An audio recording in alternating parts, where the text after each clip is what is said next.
and I am about to tell you a story that proves justice is not about shouting, it is about structure.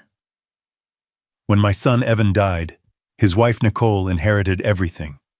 $68 million and a sprawling Texas villa. Hours after the funeral, she threw me out.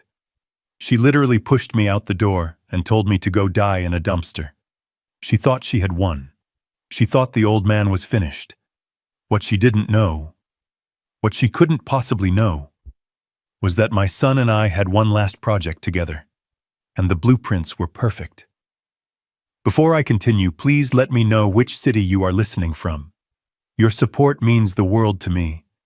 And if you have ever had to outsmart someone who underestimated you, hit that like button and subscribe.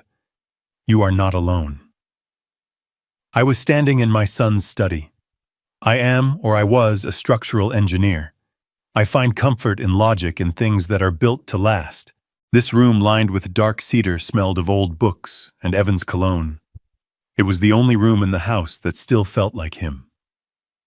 Outside the wide glass window, the Austin Hill country stretched out, the oak trees standing like silent witnesses. We had just put Evan in the ground. My son, 40 years old, gone. The click of the door latch was sharp, precise.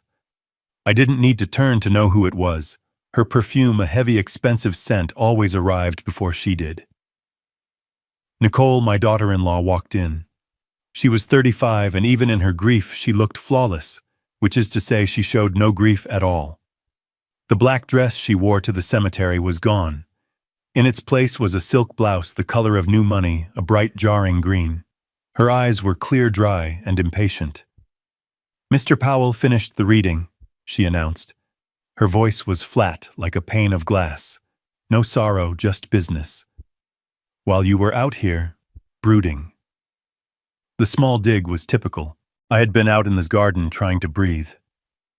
For the last 6 months, I had lived in this house, sleeping on a cot in the guest room, listening to the agonizingly slow decline of my only child.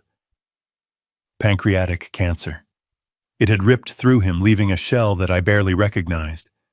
But I had been here for every second of it. "And?" I asked, turning to face her. A small, tight smile played on her lips. A smile of pure victory. "It's all mine, Owen. The will was very clear. This villa, and the $68 million. $68 million. That was the last valuation of Harris Data Analytics, the company Evan built from his college dorm room. My son was a genius, and he had married a predator. A cold dread, heavier than grief, settled in my stomach. "Nicole," I said, my voice barely a whisper. I tried to appeal to some shared humanity. "He was my son. We just buried him." She cut me off.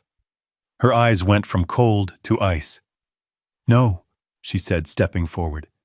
"He was my husband, and that's over." She crossed her arms, a gesture of finality. "Now you are a guest in my house, and I want you to leave."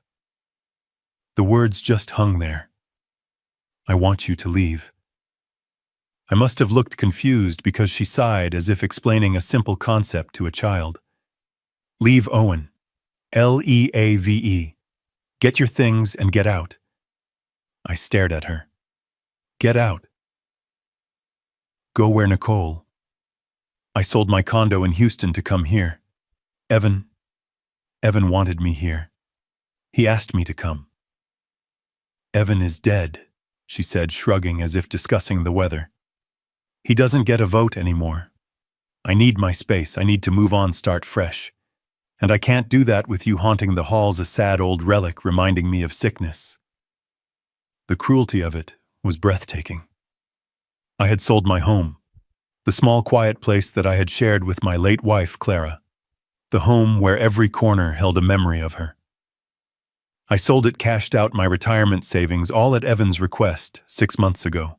He had called me, his voice already weak. "Dad, I need you. I don't want to be alone with her." So I came. I transferred my entire life savings into a liquid asset account, sold my property, and moved into this mausoleum. I thought I was doing it for my son. I thought I was part of his family. But my things, I stammered, feeling the pathetic weakness of my position. My clothes, my photos of Clara, they're still in the guest room. Nicole laughed. It was not a pleasant sound. It was short and dry like a bone snapping. That junk. She walked past me to the study door and pulled it wide open, holding it like a doorman dismissing a beggar. I already called a service. They're coming tomorrow morning to clear out the clutter. They do estate sales, I think. Or maybe they just haul it to the dump. Either way, it's out of my hair. She looked at me, her expression hard. I'd suggest you be gone before they arrive. It would be embarrassing for you. I couldn't move. She was talking about my life. The physical remnants of my 70 years. My wife's portraits. My engineering books. Gone. You're throwing me out, I said, the words tasting like ash. The same day as my son's funeral. This is my house now, she insisted, her voice rising. My life, my money, and you are not welcome in it. The last shred of her patience was gone. She strode forward, placed a perfectly maniciled hand on my chest, and pushed. It wasn't a violent shove, but it was firm. A push of utter dismissal, a 70-year-old man being pushed out of his son's home. Go on. I stumbled back out of the study and into the grand, cold hallway. Nicole stood in the doorway, framed in the dark wood, a queen surveying her new clean kingdom. She looked me up and down one last time, her gaze filled with a contempt that was almost impressive in its purity. Listen, old man, she hissed, her voice dropping to a conspiratorial whisper as if sharing a dirty secret. You served your purpose. You took care of the sick boy. Now you're just excess.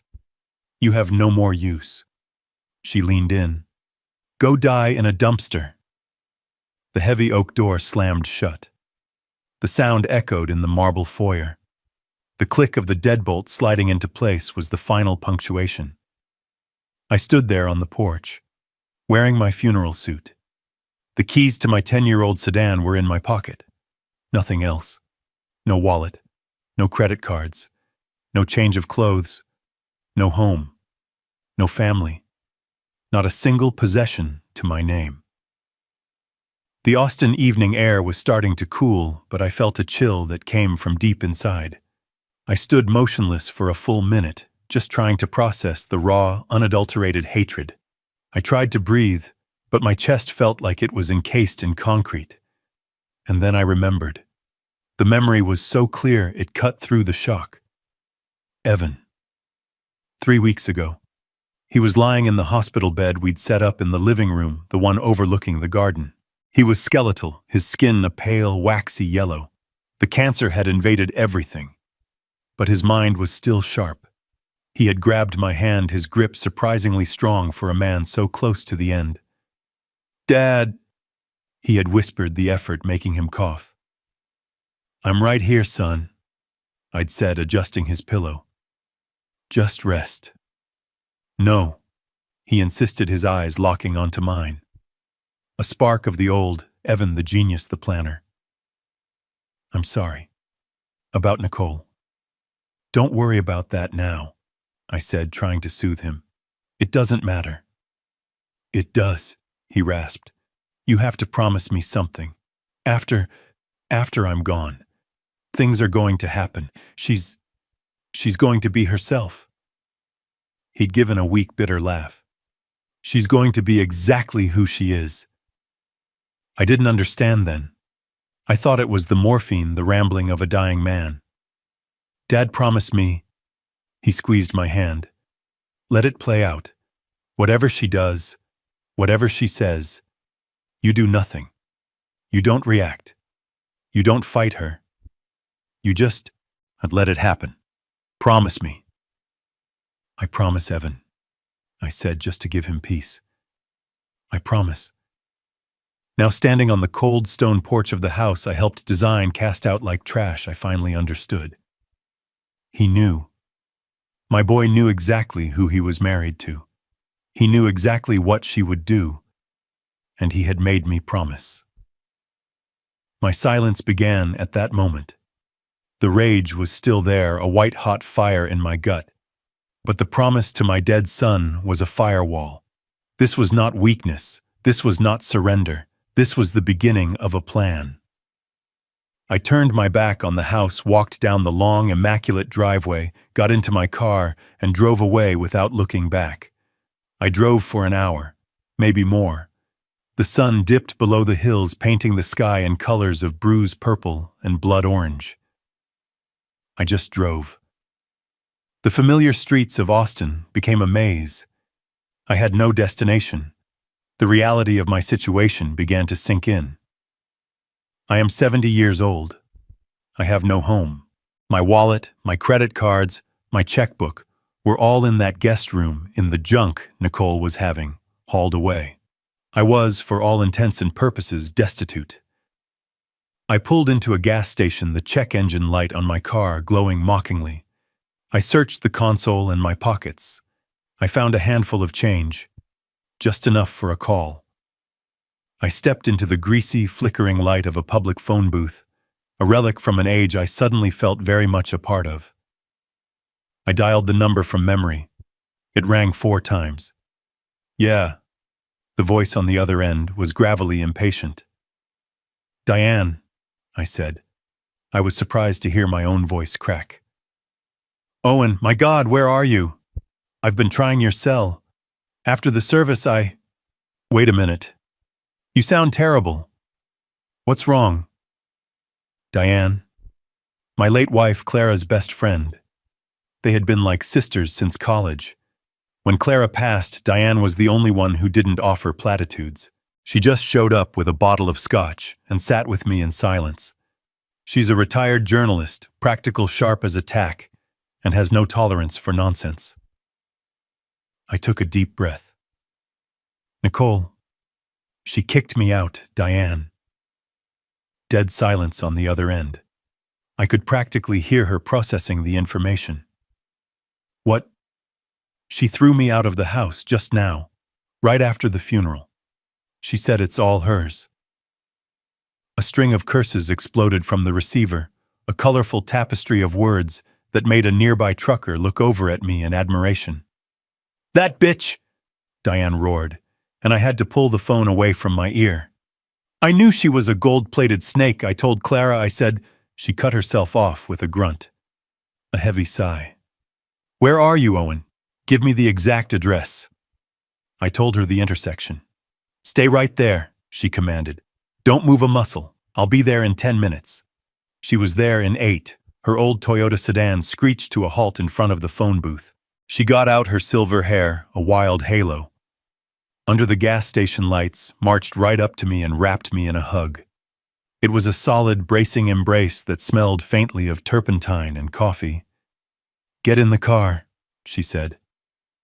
Her apartment was small, cluttered with books, canvases, and half-finished art projects, but it was warm. It felt human. She pointed me to a worn-out armchair, disappeared into the kitchen, and returned with a heavy tumbler filled with amber liquid. Drink this, she ordered. I took a sip. The whiskey was cheap and harsh, and it burned a trail of fire down my throat, but it was exactly what I needed. It burned away the cold numbness. Diane sat across from me on a stack of newspapers, her arms crossed, her eyes fixed on me. Tell me, she said, every single word. And I did. I told her about the green blouse, the 68 million, the junk in the guest room, the push, and I told her the last line. Go die in a dumpster. With every word, Diane's face got darker. When I finished, she sat in silence for a long time, just staring at the floor. All right, she finally said, her voice dangerously calm. Here's what we do. Tomorrow morning, first thing, we're calling a lawyer. My nephew's ex-wife, she's a shark. We're going to sue that creature. We'll contest the will. We'll get you. No, I said. Diane stopped. No, Owen, are you in shock? Did you hit your head? She just left you homeless. I'm not doing anything, I said. I was surprised by the steadiness of my own voice. What are you talking about? I looked her straight in the eye. Evan, he made me promise, weeks ago. He knew this would happen. He knew her. He made me promise to let it play out. He said, don't react, Dad. Just let it happen. Diane looked at me like I had grown a second head. And you're going to let her win. You're going to let her spit on your son's memory, take his entire legacy after what she did to you. I set the empty glass down on a stack of art books. My hands were perfectly still. No, Diane, I said. I'm not going to let her win, but I am going to do exactly what Evan asked. I'm going to let it play out. I'm going to wait. She shook her head, baffled. I don't get you, Owen. This is the time for action, not sitting on your hands. I looked out her small apartment window at the city lights. My silence isn't passive, Diane. It's active. My son was an engineer just like me. He was a brilliant, meticulous planner.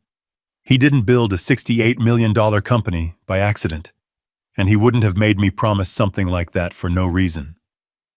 I turned back to my old friend. He told me not to react, so I won't.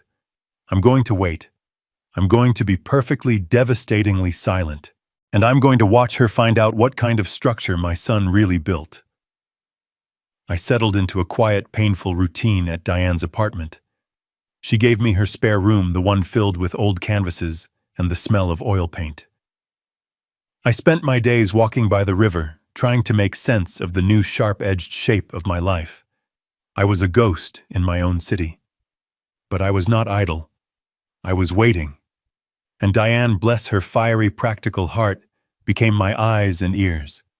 She would come home from her errands, drop her keys in the bowl with a loud clatter, and make a beeline for the coffee pot. Well, she'd say, pouring 2 mugs, the circus is in full swing. Diane, being of a generation that still read the local paper, but also viciously scrolled through social media, was my connection to the life I'd been ejected from. She had, with what she called journalistic curiosity, started following Nicole on Instagram. You won't believe this, she said one evening, shoving her phone in my face. There was Nicole posing in a new bright red convertible, a sports car. The caption read, starting my new chapter, #widow life, #blessed, moving on. 2 days later, another post, a lavish party at the villa. Dozens of strangers milling around my son's garden, champagne flutes in hand. She's having an estate sale, Diane reported, her voice dripping with disgust. Not a quiet one. A full-blown auction. Mid-century modern and tech memorabilia. She's selling Evan's entire life. His old computers. His collection of vintage engineering books. Even the furniture from his study.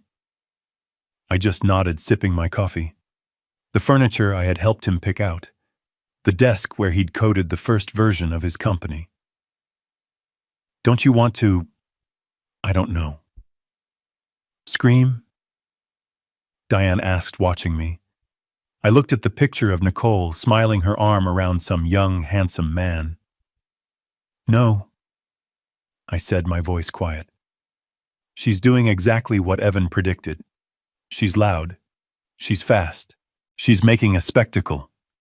She was burning through money, or at least she was spending as if the $68 million was a liquid checking account.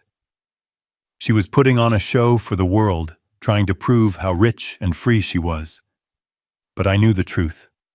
Evan knew the truth. All she had was paper. And a house she didn't understand.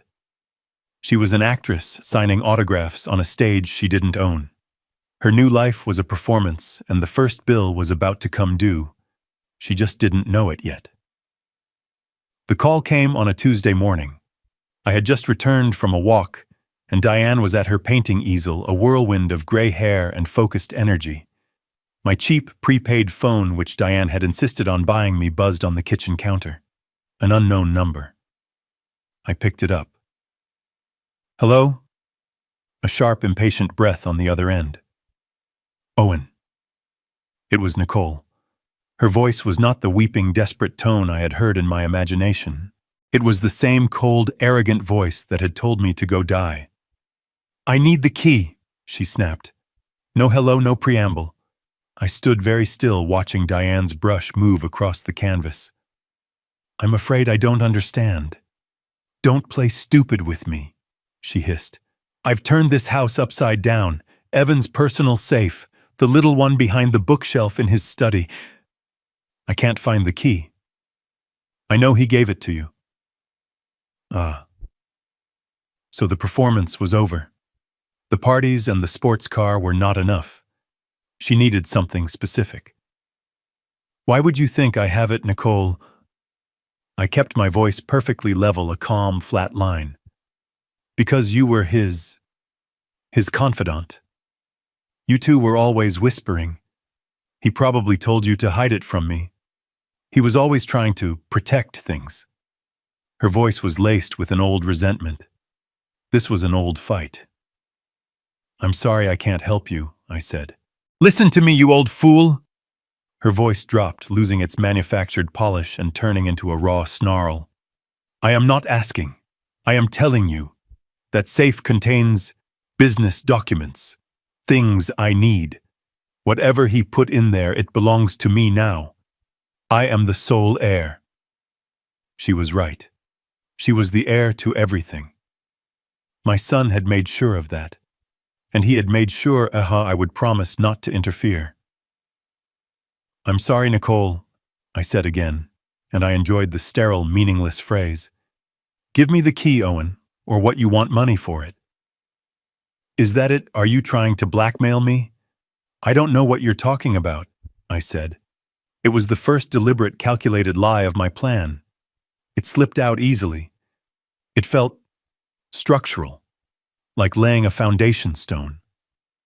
A shriek of pure frustration came through the phone. "You do know I'll call the police. I'll tell them you've stolen property from the estate." I waited. The silence from my end was, I hoped, more terrifying than any threat I could make. "I don't have what you're looking for," I said, and then I hung up. Diane stopped painting. She turned to me, a smear of blue paint on her cheek. "Well," she said, "the little piranha is starting to starve." "No," I said, looking at the phone. "She's just realized the bait was in a cage she can't open." I stood there, the cheap plastic of the phone cool against my ear. I listened to her snarl, her arrogant assumption that she could just demand, and I would obey. "I'm sorry, Nicole," I said again, my voice a quiet, flat wall. "I'm afraid I don't understand what you're talking about." It was the first deliberate, calculated lie of my plan. It slipped out easily. It felt structural, like laying a foundation stone. It wasn't just a denial. It was a move in a game she didn't even know she was playing. I wasn't just saying I didn't have it. I was withholding it. A shriek of pure frustration came through the phone, so loud, Diane actually flinched from across the room. "Don't you lie to me, you old fool. You do know I will call the police. Is that what you want? I will tell them you've stolen property from the estate. How will that look? A 70-year-old man arrested for theft. You want to die in a jail cell instead of a dumpster." I waited. The silence from my end was, I hoped, more terrifying than any threat I could make. I let her words hang in the air, their own poison. She was frantic. This wasn't about business documents. This was about something she needed. "I don't have what you're looking for, Nicole," I said. And then before she could scream again, I ended the call. The silence in the apartment was heavy. Diane had stopped painting. She was just watching me, her head tilted, a smear of blue paint on her cheek. "Well," she said, her voice low, "the little piranha is starting to starve." "No," I said, looking at the phone in my hand. "She's just realized the bait was in a cage she can't open." Diane put her brush down and walked over. "She's that desperate for a key. What's in that safe, Owen? Is it money? Did Evan hide cash from her?" I shook my head. I walked to the window and looked out at the quiet street, finally understanding my son's complex design. No, it's not money. I turned to Diane, the first piece of the true puzzle forming on my lips. It's something else. It's a file. It's the one thing Evan knew she would tear the house apart to find. And it's the one thing he made sure she could never ever have. The threat lingered in the air, heavy and toxic, long after I ended the call. "I'll call the police," Diane scoffed. "She's bluffing. What can she tell them? The old man I kicked out won't give me a key I can't prove he has." I shook my head slowly. "No, she's not bluffing. She'll do it. She's a creature of impulse and aggression. She'll make a scene. She will call them, and she will lie, and she will drag my name through the mud." And that, I realized, was the signal. The moment Evan had prepared me for. My son knew that Nicole's arrogance was only matched by her desperation. He knew she would eventually overplay her hand. Her threat to call the police wasn't just an attack, it was a mistake. It was the reaction that my son had warned me about. It was time. I went to my small, battered suitcase, the one Diane had managed to retrieve from a storage unit I'd forgotten I had. Taped beneath the worn lining was a single crisp business card. It was not for Mr. Powell, the public-facing executor of the will. This card was different. It was for a law firm I had never heard of. I didn't call the executor. Mr. Powell was a pawn, a man designed to read the simple, straightforward will. I dialed the number on the card. The number my son had given me 6 months ago, with the same quiet, intense urgency he'd had when he made me promise. "Ford and Associates," a crisp voice answered. "I need to speak with Ms. Ford," I said, my own voice steady. "My name is Owen Harris. It's about the Evan Harris Trust." There was a pause, a soft click, and then a new voice, sharp and intelligent, came on the line. "Mr. Harris, I've been expecting your call." Her office was not in one of the towering glass skyscrapers downtown. It was in a discreet, older brick building in a quieter part of Austin. The plaque in the lobby was small, just Ford and Associates. There was no opulence, no grand mahogany desks in the waiting room. Just quiet, expensive, understated competence. A moment later, I was shown into an office. Ms. Ford was not what I expected. She was perhaps 40, with dark, intelligent eyes and hair pulled back in a way that was severe but practical. She wore a simple, well-tailored dark suit. She didn't look like a shark. She looked like an architect. She stood up and her handshake was firm. "Mr. Harris, please sit. I'm glad you called." She didn't say she was sorry for my loss. She said it like a business partner who knew the first phase of a project was complete. You were expecting me," I said, stating the obvious. "Yes," she said, sitting down. She gestured to a file on her desk. It was a thick, bound document. "Your son was one of the most meticulous clients I have ever had. He was a brilliant planner." She let that hang in the air. This was her confirmation. I wasn't here to tell her my story. She already knew it. My mind went back 6 months, to a rainy afternoon when Evan was still Evan, before the disease had hollowed him out. He had driven me to this exact building. "Dad," he'd said, his voice serious. "Mr. Powell is my company's lawyer. He'll handle the will. That's the public part. That's for Nicole." He had tapped the steering wheel. "But you are my family. And you need to meet Ms. Ford. She handles the trust. That's the private part. That's for the structure." I remember sitting in this very office with Evan by my side. He had looked at Ms. Ford and said, "My wife is a very present tense person.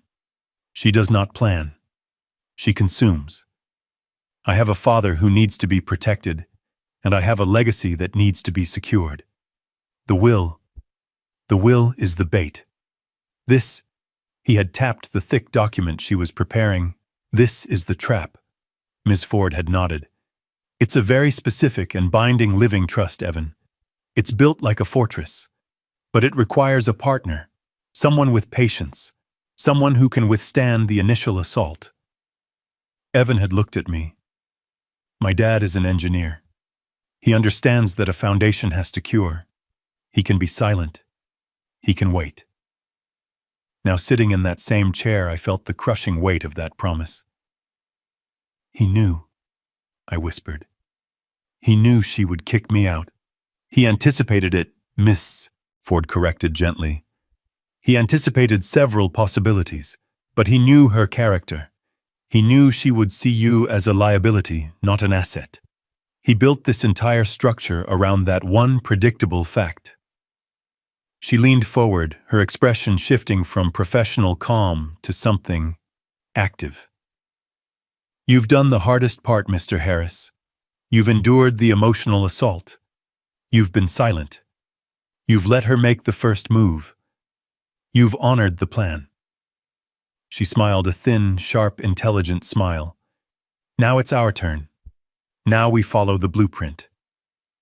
So let's clarify the situation, Ms. Ford said, her hands resting calmly on the thick file. What Mr. Powell read was the truth. The will is perfectly legal, valid, and ironclad. Nicole did inherit everything. I must have looked confused because she clarified. She inherits the villa in Austin, and she inherits Evan's entire stake in Harris Data Analytics, which as of the last valuation on January 1st was worth $68 million. She let that sit. The will is the what. The living trust, this document here, is the how. And the how is where the structure lies. She continued, your son was an engineer, Mr. Harris, through and through. He didn't believe in piles of cash. He believed in systems. He believed in load-bearing walls and stress tests. He knew Nicole saw that $68 million figure and thought of a bank account she could drain. But it's not, I said, catching on. It's stock, in a private company. Exactly, Ms. Ford said. It's stock, and the living trust which governs all of his assets has stipulations, very precise ones. This was the first part of the plan. This is why Nicole was frantic for the key. She had gone to the bank expecting to swim in cash and had found an empty pool. She had discovered that her $68 million was just paper. It gave her a title, but it gave her no money. Ms. Ford looked at me, her gaze sharp. This brings us to the present. She's just discovered she can't touch the money, so she will be looking for the next most obvious source of liquid cash. Has she made any moves to sell the other assets? Has she tried to liquidate the villa? I thought of Diane's reports, the parties, the sports car, the frantic spending. She was acting rich, but she was bleeding out. Yes, I said. A friend of mine. She's been following her. Nicole is trying to sell the villa, fast. She's hired a high-end realtor and is demanding a quick cash sale. Miss Ford's thin, intelligent smile returned. It was not a warm smile. It was the smile of an engineer watching a complex machine work perfectly. Good, she said, leaning back. Let her find the buyer. Let her get all the way to the closing table. She paused, and her next words were the most comforting I had heard in 6 months. Let her run at full speed right into the first wall. I didn't have to wait long. Miss Ford had called it a wall, and it turned out to be a magnificent one. My ally Diane, who seems to have a network of informants in this town that would rival a spy agency, got the news first. She came back to the apartment 4 days after my meeting with Ms. Ford, a huge, triumphant grin on her face. She didn't even take her coat off before she started talking. She went to the bank, Diane announced, pouring herself a coffee. She finally did it. According to Diane's source, a friend who works in wealth management, Nicole had made an appointment. She had walked into the private bank that handled Evan's accounts not with humility, but with the full-blown arrogance of a lottery winner. She was wearing a brand-new dress, carrying a handbag that probably cost more than my first car, and she demanded to see the chief branch manager. She sat down, crossed her legs, and in her own words was ready to consolidate her assets. The bank manager, a very polite man who had known Evan for years, looked uncomfortable. He pulled up her file. He looked at his screen. He cleared his throat. "Mrs. Harris," he apparently said, "I see the will has been executed and you are the sole beneficiary. Congratulations." Nicole had just smiled and tapped her expensive nails on his desk. "Thank you. Now I want to arrange a wire transfer. A large one. Let's start with 5 million. I have expenses." This, Diane said, is where the manager turned pale. He had to explain in the most delicate banking terms possible that he couldn't transfer $5 million. He couldn't even transfer 5,000. "What do you mean?" Nicole had snapped, her smile vanishing. "Mrs. Harris," the poor man said, "your husband's accounts, the liquid cash accounts, they're empty." He explained that Evan had systematically emptied his cash reserves over the last 6 months. There was nothing left to transfer. Nicole's first reaction wasn't anger. It was confusion. "Empty? That's impossible. What about the $68 million? The will said $68 million. The banker, trying to be helpful, pointed out that her inheritance was assets tied up in the corporation, not cash. It was, he said, a matter for the executor of the estate. Nicole, Diane's friend said, had left the bank not in a rage but in a cold, silent panic. The first crack had appeared. She had a title, a house, and a mountain of paper, but she didn't have a single dollar. The bank manager's polite, unhelpful words were the trigger. Nicole didn't just leave the bank. She went on the attack.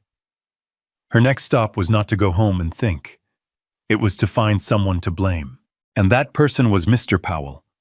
Mr. Powell, the executor, was a man who lived by the predictable, calm rhythm of wills and probate.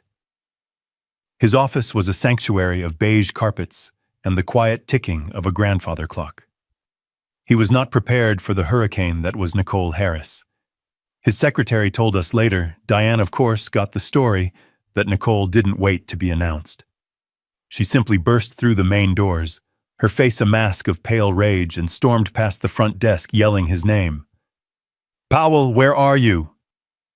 She threw open the door to his private office, finding him calmly reviewing a file. He looked up, startled, over the top of his reading glasses. "Mrs. Harris, I wasn't expecting you." "Where is it?" she shrieked, slamming her $10,000 handbag onto his antique desk, sending a cup of pens flying. "Where is my money?" Mr. Powell, to his credit, was a creature of absolute professionalism. He had been briefed by Ms. Ford. He knew his role. He knew the script. He slowly took off his glasses and began to polish them. "Mrs. Harris, please sit down. I'm afraid I don't follow." "Don't not follow me?" she yelled, her voice echoing in the quiet wood-paneled room. "I just came from the bank. They said there's nothing." "You read the will, you said $68 million. Where is it? Did you steal it? Did that old man, my father-in-law, did he get to you?" Mr. Powell sighed a small, weary sound. He gestured to the chair opposite him. "Please, sit, Nicole." She remained standing, vibrating with fury. He calmly reached for the thick, bound copy of Evan's will. "Mrs. Harris, the will is a very precise legal document. I read it to you, and I stand by every word." He opened it to a specific page and put his glasses back on. "As I stated, you inherit, and I quote, my entire share and stake in the private corporation known as Harris Data Analytics LLC. I don't care about the legal mumbo-jumbo," she spat. "You said $68 million. No." Mr. Powell said, his voice quiet but firm. "I said you inherited the stake, which was valued at $68 million on January 1st of this year. It's an asset, Mrs. Harris, not cash." Nicole stared at him, the legal distinction clearly flying right over her head. "So, what?" "It's just paper. It's stock," he explained patiently, "in a privately held corporation." A moment of relief washed over her face. "Fine stock. Then sell it." "I want the cash. $68 million. Sell the stock, put the money in my account. This is simple." She crossed her arms as if the matter was settled. Mr. Powell looked down at the will, then back at her. "I'm afraid I can't do that." "What do you mean you can't?" "As the executor, I can only transfer the assets to you, which I have done. You are now the legal owner of that stock. But I cannot liquidate it for you." "Then I'll sell it." "Who do I call a stockbroker?" "Give me the number." Mr. Powell shook his head, a slight, almost sad smile on his lips. "It's a private corporation, Mrs. Harris. It's not traded on the stock market. You can't just sell it." He let that sink in. He saw the panic flash in her eyes. "Then, how do I get my money?" she asked, her voice dangerously low. "Well," he said, "in a situation like this, a private sale would have to be approved." "Approved by who?" "According to the company charter which your husband drafted and signed himself, no sale or transfer of founding shares can be executed without the unanimous written approval of the board of directors." Nicole scoffed, a flicker of her old arrogance returning. "The board fine.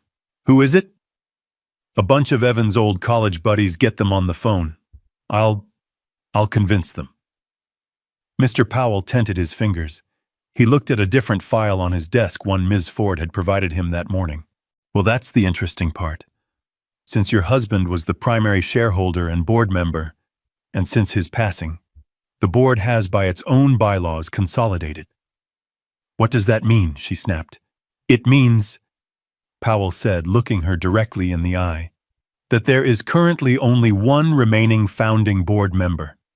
This person, as the last founder standing, holds complete and total veto power over any sale, any liquidation, or any change in the company's financial structure." Nicole was leaning over his desk. Who is it?" Mr. Powell looked down at the paper, though he already knew the name. "It's your father-in-law, Mrs. Harris." He paused. "Mr. Owen Harris." The silence in the room was absolute. Nicole's face went from red to a sickly pale white. She looked for a moment like she was going to be sick. All the pieces were connecting in her head. The key to the safe. His infuriating quiet no. His silence. It was all a plan. She was trapped. She backed away from the desk, a strange, strangled noise in her throat. She looked at Powell as if he was the devil himself. Then the panic was replaced by pure, uncut rage. "Fine!" she screamed, snatching her purse from his desk. "Fine! You think you're so smart! You and that old nothing! You can play your little games, you can keep your worthless, stupid paper, I don't need it!" She was halfway to the door, a woman cornered and lashing out. "I still have the villa!" she yelled, turning back to point a trembling finger at him. "And it's worth $20 million free and clear. And there is no board that can stop me from selling it. I'm selling it tomorrow, and you, and that old man, you can go to hell." She slammed the door so hard the grandfather clock chimed in protest. Mr. Powell sat in the sudden silence. He picked up his pen, made a small checkmark on his notepad, and returned to his file. The first wall had held perfectly. Nicole didn't just walk out of Mr. Powell's office. She exploded from it. She was a woman possessed, fueled by a pure white-hot rage. That $20 million villa wasn't just an asset to her anymore. It was her proof. It was her victory, her revenge against me, against Mr. Powell, and against the ghost of my son. She was done with paper and rules. She wanted cash, and she wanted it now. She didn't just call a realtor.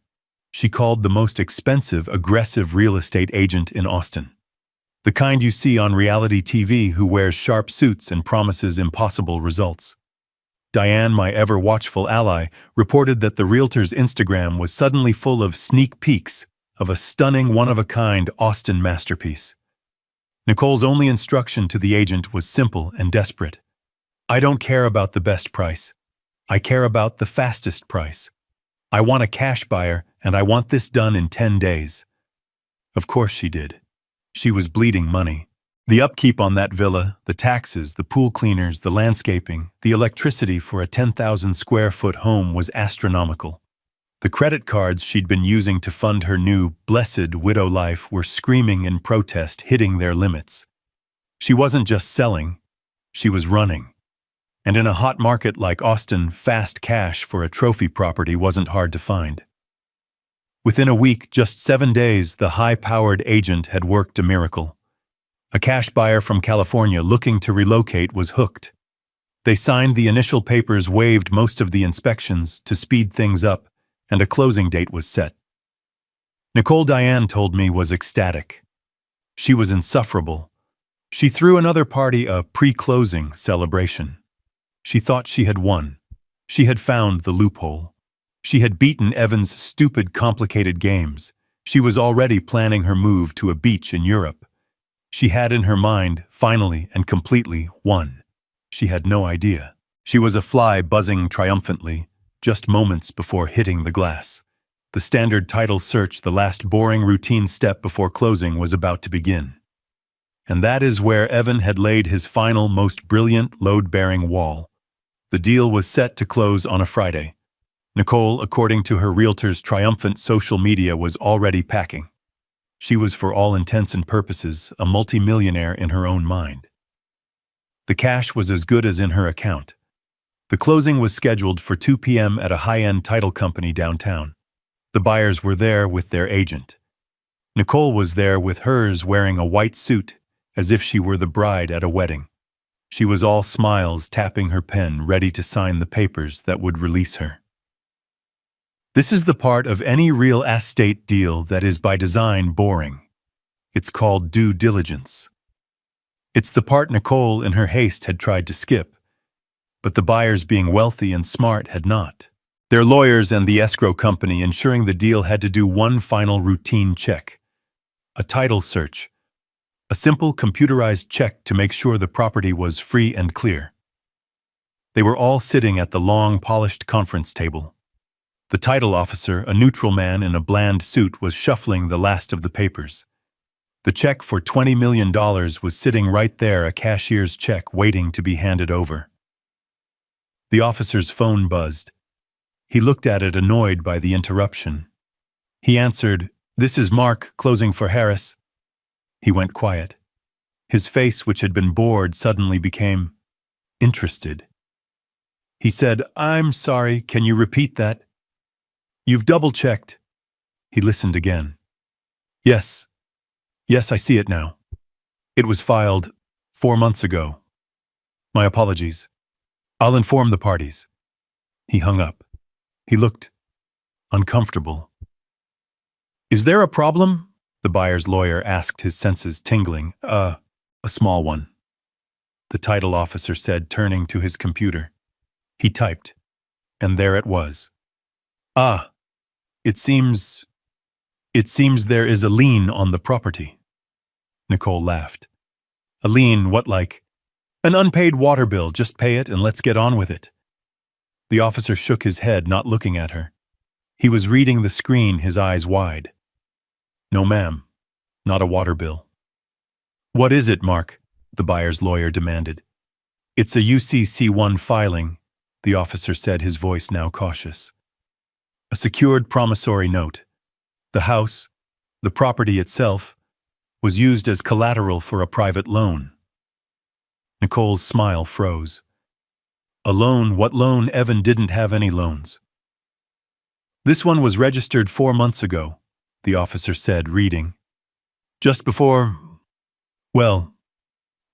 he passed." "How much?" the buyer's lawyer asked, his pen already back in his pocket. This deal was dead. The title officer swallowed. $15 million. The room went silent. The buyer's agent let out a low whistle. Nicole looked like she had been shot. $15 million, she whispered. "That's correct," the officer said. "The loan is secured by the property. We cannot transfer a clear title. The loan, and its accrued interest, would have to be paid in full before the sale." The buyer's lawyer stood up, collecting his papers. "This sale is off." "Wait!" Nicole screamed, her voice cracking. Who is the loan from what bank?" The title officer looked at his screen one last time, squinting at the name of the secured party. "It's not a bank, ma'am," he said. He looked up, and I imagine he felt a small, cold kernel of pity. "The lien holder, the person the $15 million is owed to, is a Mr. Owen Harris." The call didn't come from Diane this time. It came from Ms. Ford. Her voice was calm, professional, and utterly devastating. "Mr. Harris," she said, "as anticipated, the closing for the villa did not proceed. The title search identified the $15 million lien. The buyers have officially withdrawn their offer." I hung up the phone and sat in the quiet of Diane's apartment. I pictured the scene at that title company. The buyers angry and inconvenienced. The realtors watching their commissions evaporate. And Nicole. I pictured Nicole dressed in her victory suit, her face frozen in disbelief as her $20 million escape hatch slammed shut and locked with her on the wrong side. For the first time, I allowed myself to analyze her situation not as a victim, but as an engineer. I examined the structure of her new life, and I saw with clinical precision that it was a catastrophic failure. Her assets were a mirage. Asset $168 million in stock. This was her mountain of gold. But it was locked in a vault, and I, the man she'd told to die in a dumpster, was the only one with the key. It was worthless to her. It generated no income. It was just paper. Asset 2. The $20 million villa. This was her escape plan. Her liquid cash. But my son, with Ms. Ford's guidance, had turned it into a cage. By securing a $15 million loan against it, a loan representing my life savings, the money from the house I sold, to care for him, Evan, had turned her greatest asset into her greatest liability. She couldn't sell it. No one would buy a property with a $15 million question mark attached. She was trapped. But it was worse than that. She was trapped in it. She still had to pay for it. The property taxes on a $20 million estate in Austin would be hundreds of thousands of dollars a year. The landscaping, the pool, the electricity, the insurance. The monthly cost to simply exist in that house was more than most people make in a year. And how was she paying for it? How was she paying for the new sports car, the parties, the designer clothes, credit cards?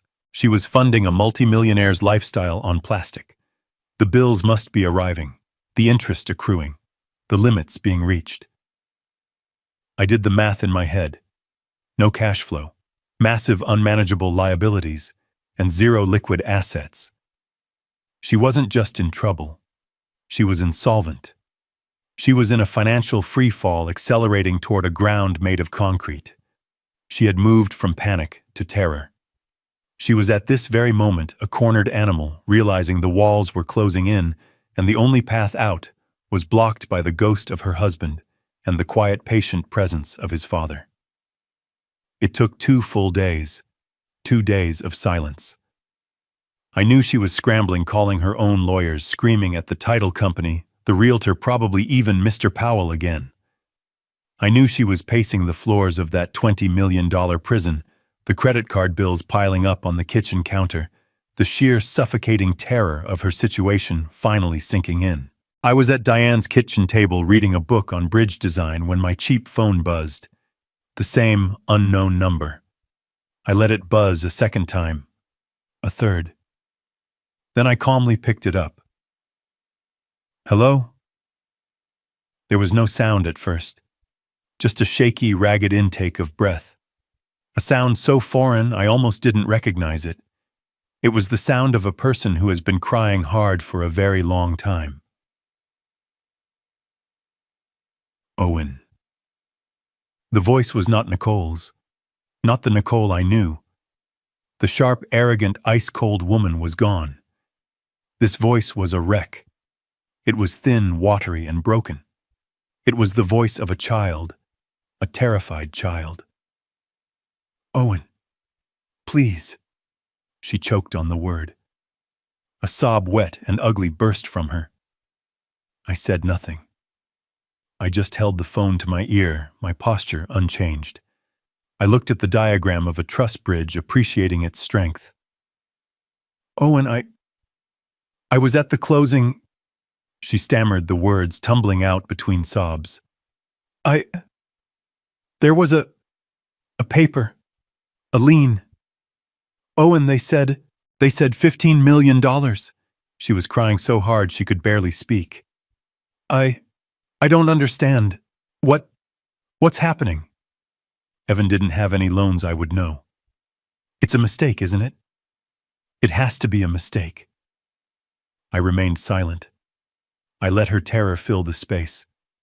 I let her hang twisting in the wind of her own panic. I'll lose everything, she wailed, her voice rising in hysteria. The house, the money, all the cards. They're declined, Owen. They're all declined. I have nothing. She took another shuddering breath, and her voice dropped to a desperate, terrified whisper. The whisper of someone who finally understands, who has seen the face of the monster in the dark, and realizes it's their own. They said, at the title company, they said the name. The person who holds the note. She was weeping, completely broken. Owen, they said it was you. She let out a sound that was half scream, half plea. Owen, please tell me it's not true. Tell me it's a mistake. I'll apologize. I'm sorry. I'm sorry for what I said. I was upset. I was grieving. I didn't mean it. Please, Owen, you have to help me. You're the only one. Please fix this. You can sign a paper, can't you? You can make it go away. I let her desperate, frantic, lying words hang in the air for a long, perfect structural silence. I let her feel the full weight of her helplessness. I let her understand that she was completely and totally at my mercy. And then I spoke. My voice was not angry. It was not triumphant. It was not sad. It was cold. It was the voice of an engineer stating facts. The voice of a man giving instructions. Miss Ford's office, I said. She stopped crying, a sudden confused hitch in her breath. What? The office of Miss Ford, my lawyer, 10 o'clock, tomorrow morning. Owen, can't you just... 10 o'clock, I repeated, my voice cutting through her stammering. I paused, and then I delivered the final, devastating, beautiful blow. The line that changed everything. The line that told her in no uncertain terms that her life as she knew it was over, and that I was now in charge. And Nicole, I said, my voice as cold and clear as ice, bring your lawyer. I ended the call. We were there first. The conference room at Ford and Associates was a study in quiet power. No vast, sweeping views of the city. Just a long, dark, polished wood table, 12 high-backed leather chairs, and soundproof walls. It was a room designed for strategy, not for show. I sat on one side of the table, a simple glass of water in front of me. Ms. Ford sat at the head, not with my file, but with a new, much thinner one. We were calm. We were ready. We had been for 6 months. At 10:02 a.m. the door opened. Nicole burst in as if propelled by a strong wind. She was a wreck. This was not the immaculate, cold woman from the funeral. Her hair was stringy, pulled back in a haphazard bun. Her expensive silk blouse was wrinkled, and her eyes were red-rimmed and puffy, her face swollen from 2 straight days of crying. She looked haunted. Trailing behind her was a man I didn't recognize. He was a young, nervous-looking lawyer, clutching a briefcase like a life raft. He looked completely out of his depth, his cheap suit a stark contrast to Ms. Ford's tailored armor. This was not a high-powered attorney. This was the first person she could find who would take her case, probably on a credit card that was now most likely declined. They sat down opposite me. The silence in the room was heavy, broken only by Nicole's ragged breathing. Her lawyer cleared his throat, shuffling his papers. Ms. Ford... Mr. Harris, we are here today to discuss the The alleged lien on the Harris property. My client, Mrs. Harris, believes there has been a significant misunderstanding. Ms. Ford didn't even look at him. Her gaze was fixed on Nicole. Nicole had no time for her lawyer's pathetic script. She wasn't here for a legal debate. She was here to beg. Her eyes, red and swollen, locked onto mine. The thin veneer of her anger was gone, her arrogance shattered. All that was left was raw, primal terror. "Owen," she whispered. Her voice cracked, and the tears she had been fighting just broke. Her face crumpled. "Owen, She put her face in her hands, her shoulders shaking with those same ugly, racking sobs I'd heard on the phone. I'm so sorry." Her lawyer looked at her, then at us, completely lost. I know," she stammered, looking up, mascara smudged beneath her eyes. "I know what I said. I know what I did. I was grieving, Owen. I was so angry about Evan. And I took it out on you. I didn't mean it. I swear I didn't mean any of it." She was rambling, the words tumbling out. "I told him," she gestured wildly at her own lawyer. "I told him we're not here to fight. We're just here to fix this." She leaned forward, her palms flat on the dark, polished wood. Her eyes were desperate, pleading, searching my face for any sign of the old, passive Owen. "Owen, please. I am begging you, on my knees. I know I was wrong. I am so sorry. I'm sorry I told you to leave. I'm sorry for everything." The apology was as empty as her bank account, but her desperation was real. "But this loan," she said, her voice dropping. It's just a mistake, right? It's just some legal thing Evan set up for taxes, something you planned for the company." She was looking for any straw, any alternate explanation she could grasp. "Please, Owen," she whispered, the tears rolling freely now. It's Evan's house. His home. You loved him. I know you did. You can't let them take it. You can't let me lose it. He wouldn't have wanted this. This would kill him all over again." The hypocrisy was so thick I could almost taste it. You can fix it," she said, her voice childlike. You're the lien holder. That's what they said. That just means you're in charge of it, right? You can sign a paper. You can erase it. Forgive it.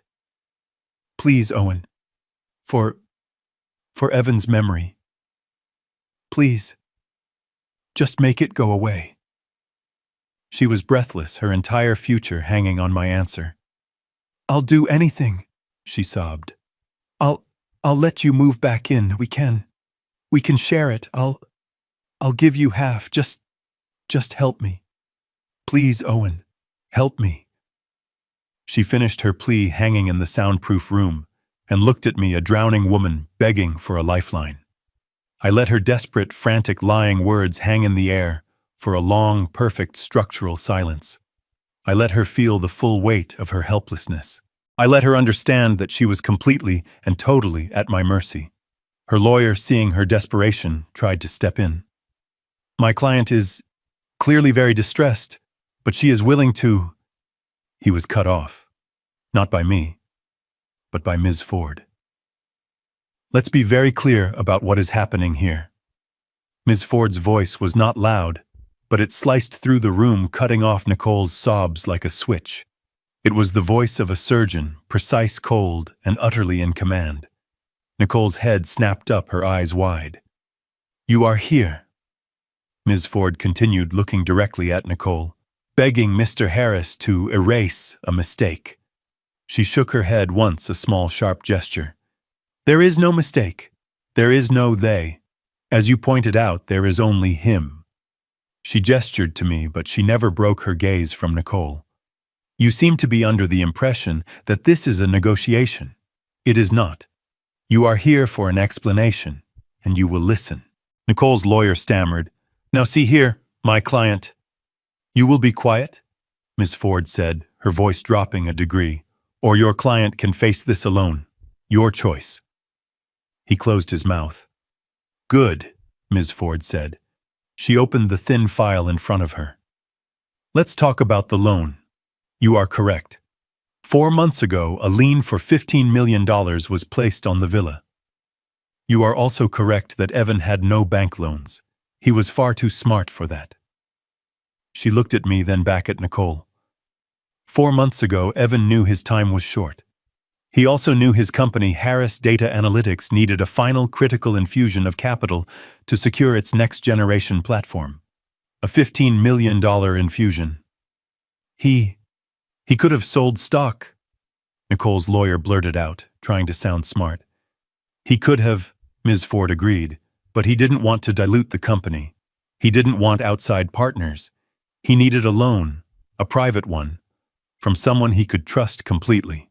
She paused and her gaze for the first time softened as she looked at me. So he went to his father. Ms. Ford looked back at Nicole, her voice now a clinical, devastating weapon. He went to Owen. And Owen, as you know, had just sold his home in Houston at Evan's request to come and care for him. He had also liquidated his entire life's retirement savings, his entire net worth, all of it, $15 million to the cent. I watched Nicole's face as she processed this. The blood drained from it. My client was unaware of this family arrangement, the lawyer said weakly. It wasn't a family arrangement, Ms. Ford snapped. It was a business transaction, a meticulously documented, ironclad, fully legal business transaction. She slid a single piece of paper across the table. This is the promissory note. Owen Harris, the lender. Harris Data Analytics, the borrower. A loan of $15 million. But the house, Nicole whispered the word catching in her throat. Exactly, Ms. Ford said. The company needed the loan. But Owen needed security. He's an engineer, after all. He doesn't take foolish risks. So Evan, in his capacity as the sole owner of the villa, personally guaranteed the loan. He used his only significant personal asset, the house you are currently living in, as the collateral. Nicole's lawyer was shaking his head. This is unconscionable. This, Ms. Ford said, is a contract. And contracts have terms, and Evan, being a meticulous planner, was very specific about the terms. This was it. The final turn of the key. It was not a 30-year mortgage, Ms. Ford continued, her voice quiet. It was a short-term secured note, with a very specific due date. The loan, all $15 million of it, plus accrued interest, became due, and I quote, 60 days following the date of my passing. I watched Nicole's eyes try to do the math. I could see the panic as she counted the days since the funeral. Ms. Ford saved her the trouble. Evan passed away 61 days ago. The loan became due yesterday. Which means, Ms. Ford said, closing the file, as of 12:01 a.m. this morning, this loan is officially in default. Nicole's lawyer stood up, his voice cracking. So, you're going to sue for the money from the company. My client, she controls the stock. Ms. Ford smiled. The thin, intelligent, terrifying smile of an architect watching her masterpiece unveiled. No counselor, she said. We're not. Why would we bother with the stock? We have the collateral. She stood up. Mr. Owen Harris, she announced, is not here today as a grieving father you can manipulate. He is not here to erase a loan or forgive a debt. She placed her hands flat on the table, her gaze pinning Nicole to her chair. He is here today as the secured creditor, miss. Ford paused, letting the words fill the room, letting the final devastating, beautiful truth land. He is here to foreclose. He is here to collect on the asset you so kindly secured. He is here, she finished, to take the house. The room was utterly silent, save for the sound of Nicole's ragged, shallow breathing. Her lawyer, the young man who had walked in so nervously, was now chalk white. He was staring at Ms. Ford as if she had just grown a second head. A trap, he stammered, his professional demeanor completely gone. This is a setup. It's a conspiracy to defraud my client. It's a contract, Ms. Ford corrected, her voice like a steel blade. You can't do this, Nicole finally shrieked, finding her voice. The tears were gone, replaced by a wild, cornered animal fury. The will said I get the house, Mr. Powell. He read it. He said it was mine. She pointed a trembling finger at me. This is illegal. You cheated me. This is a She couldn't even form the word bay trap. Her mind was short-circuiting. Evan gave it to me. At that moment, for the first time since she had entered the room, I spoke. My voice was not loud. It was not angry. It was the quiet, measured voice of an engineer who had just inspected a bridge and found a fatal flaw. The will is real, Nicole. She stopped. Her mouth hung open. Everyone in the room looked at me. I had been a silent statue until this moment. I leaned forward, my hands resting on the dark, polished table. I looked directly into her red, swollen eyes. Evan gave you everything. I continued, my voice calm. He gave you the title. He gave you the shares. He gave you the house. He was a good man, and he wanted, even at the end, to believe you were a good person. He left you a $68 million company and a $20 million home. He fulfilled his part as a husband, and her lawyer started to mutter something, but I held up a hand, and he fell silent. But Evan also knew me, I said, my voice dropping. He knew his father. He knew that for 6 months I had slept on a cot in his living room. He knew I had sold my own home, the home I shared with his mother, to be there for him. He knew I had liquidated my entire life's savings to help his company. He knew I was an engineer, and that I would never leave him. I paused, letting the words settle. And he knew you, Nicole. He knew that the second he was gone, you would see me as, what was your word, excess. He knew you would throw me out. He knew you would tell me to go die in a dumpster. He knew you would try to sell his legacy, his work, his home for parts as fast as you possibly could. She was shaking her head, whispering, No, no, no. So he and we designed a structure, I said. A final test, an engineering problem. He gave you the house, yes, but he gave me the lien. And he gave me his word on his deathbed. I leaned in, and my voice was the only sound in the universe. The plan was simple. If you had been human, Nicole, if you had shown me 1 ounce of decency, if you had said, Owen, let's grieve together, stay in the house, it's your home too, my instructions from Ms. Ford were to extend that $15 million loan, indefinitely, for 20, 30, 50 years.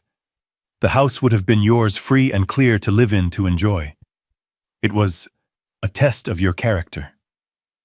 I looked at her, my face as hard as the concrete I used to pour.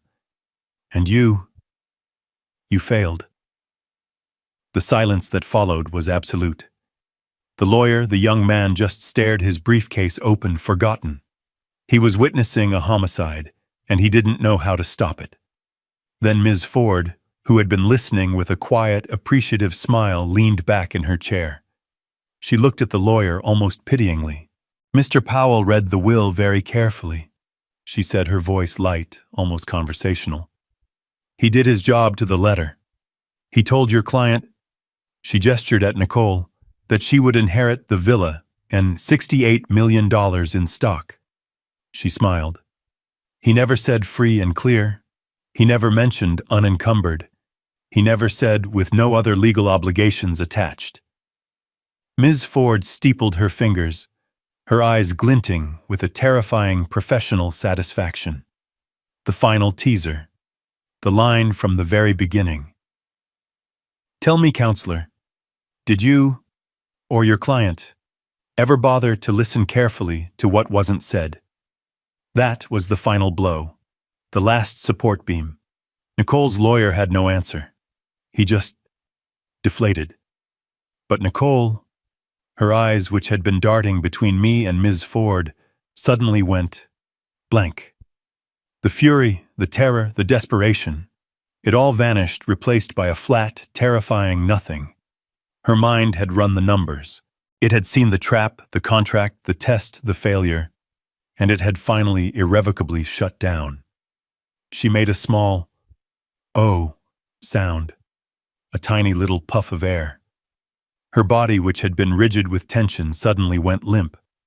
Her head lolled to the side, and with a quiet, ungraceful thud, Nicole Harris fainted, sliding sideways out of her high-backed leather chair and collapsing into an unconscious heap on the conference room floor. There was no rush. Her lawyer, the young frightened man, just stared at her, unsure of what to do. Ms. Ford's assistant came in quietly, placed a glass of water on the table and a small vial of smelling salts. Ms. Ford waved the salts under Nicole's nose. Nicole sputtered, her eyes flying open with a gasp. She was on the floor, her wrinkled suit bunched around her, her hair a mess. The humiliation of that moment, dazed on the carpet looking up at our impassive faces, was perhaps worse than the financial ruin. Her lawyer fumbled to help her up. "Mrs. Harris, are you okay?" She got back into her chair, her body trembling, her face pale. She was broken. The fight was gone. She just stared at the table. Ms. Ford did not offer sympathy. She simply slid the glass of water toward her, and then with a small, precise motion, she slid a new slender folder into the center of the table. "Now," Ms. Ford said, her voice calm as if nothing had happened, "we can proceed." Nicole's lawyer looked at the folder, then at us. "Proceed with what my client is in no condition." "Your client," Ms. Ford interrupted, "is in the perfect condition. She is for the first time in a position to fully understand the consequences of her actions." She looked at Nicole. "The choice is yours, of course. You always have a choice." She tapped the folder. "These are not papers from Mr. Harris. These are the final provisions of your husband's living trust. The part he wrote for this exact scenario. You have two options," Ms. Ford stated. "Option 1, you fight. You can instruct your lawyer to sue us. You can take this to court. You can claim undue influence or duress or any other expensive, time-wasting legal term you wish. We will, of course, welcome it." Ms. Ford smiled. "And here is what will happen. We will go to court. This contract," she tapped her own file, "this $15 million lien will be proven to be 100% legal binding and ironclad. A judge will rule in Mr. Harris's favor. The court will order the foreclosure. Mr. Harris will take the house, and you, Nicole, will be evicted by a U.S. Marshal." She let that sink in. "You will be left with $68 million in stock that you can never, ever sell. You will be left with zero assets and a mountain of legal debt from the fight you just lost. That is your first choice. Utter, complete, and public ruin." Ms. Ford slid the folder open. Inside were 2 sets of documents. "Or," she said, "there is option 2. The option your husband created, hoping that in the end you were a pragmatist, not a fool." She pulled out a single document. "You sign this. It is a full, final, and irrevocable relinquishment of all your rights, title, and interest in the Harris Data Analytics stock. All $68 million of it will be immediately transferred, as Evan stipulated, to the Evan Harris Charitable Fund, which I should note will be managed by Mr. Harris and his associate, Mrs. Diane." She slid the paper in front of Nicole. "You will sign away the company. You will sign away the house which you will vacate in 48 hours. You will walk away from everything.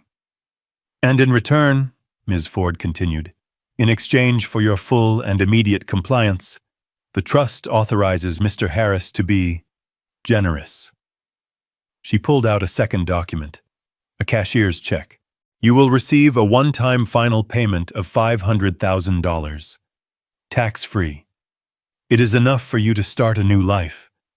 It is enough for you to disappear. It is the only real money you will ever see from this estate. She placed the check just beyond Nicole's reach. The choice is yours, Ms. Ford said. $68 million of nothing, or $500,000 of cash, today. Nicole just stared at the check. Her lawyer, his eyes wide, was already nodding. He leaned over and whispered, "Take it. My God, Nicole, take it." She understood. The choice wasn't between $68 million and $500,000. It was between $500,000 and zero. Her whole body was shaking. This was the end. This was the result of her greed, her cruelty. This was the punchline. All that screaming, all that arrogance, for this. To be paid $500,000 just to go away. Her hand trembling so violently she could barely hold the pen, reached for the document.